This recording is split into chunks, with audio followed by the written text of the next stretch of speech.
కాలపురుషునికి నమస్కారములు. ఉగాది రోజు చేయవలసిన పనులు, చేయకూడని పనులు.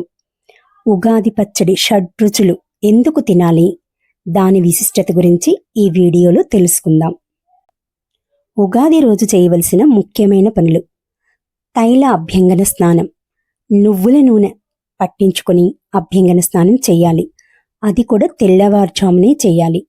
అప్పుడు శక్తి ఎక్కువగా ఉంటుంది. తర్వాత నూతన వస్త్రాలు ధరించాలి. ఆ రోజు మొత్తం స్తోత్రాలతో, కీర్తనలతో గడపాలి. ఉగాది రోజు అర్చించవలసింది కాలపురుషుణ్ణి. కాలం అంటే దైవ స్వరూపం. కాలం కలిసి రావడానికి ఇది కాలం మలుపు తిరిగే సమయం. అందుకని మొదట గణపతికి, తర్వాత విష్ణు సహస్రనామాలు లేదా కాలానికి అధిపతైన కాలభైరవుని స్తోత్రాలు చదవడం లేదా వినడం చెయ్యాలి. వేప ప్రసాదం, షడ్రుచులతో తయారు చేసే ఉగాది పచ్చడిని సేవించాలి. పంచాంగ శ్రవణం చేయాలి.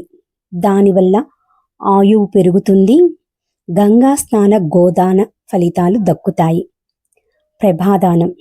ఈ రోజు నుంచి చలివేంద్రాలు మొదలు పెడతారు.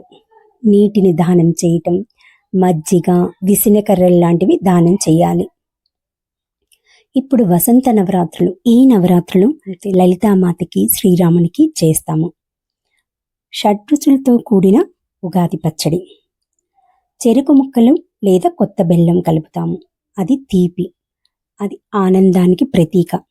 వేప పువ్వు చేదు, దుఃఖానికి, బాధకి ప్రతీక.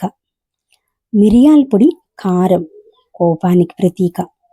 ఉప్పు జీవితంలో ఉత్సాహానికి ప్రతీక. చింతపండు పులుపు జీవితంలో నేర్పుకి ప్రతీక.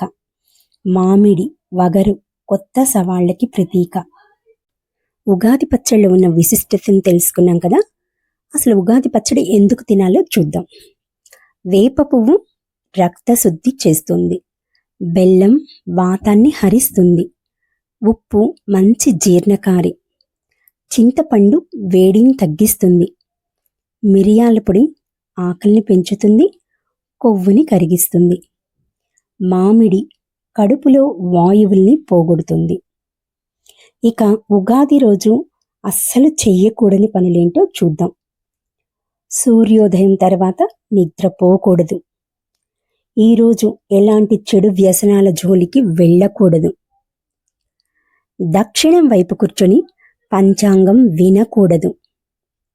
ఈరోజు ఎవ్వరితో గొడవ పడకూడదు. చిరిగిన మాసిన దుస్తులు ధరించకూడదు. నేడు ఎలాంటి ప్రయాణాలు చెయ్యకూడదు. చెడు ఆలోచనలు, చెడు మాటలకి దూరంగా ఉండాలి.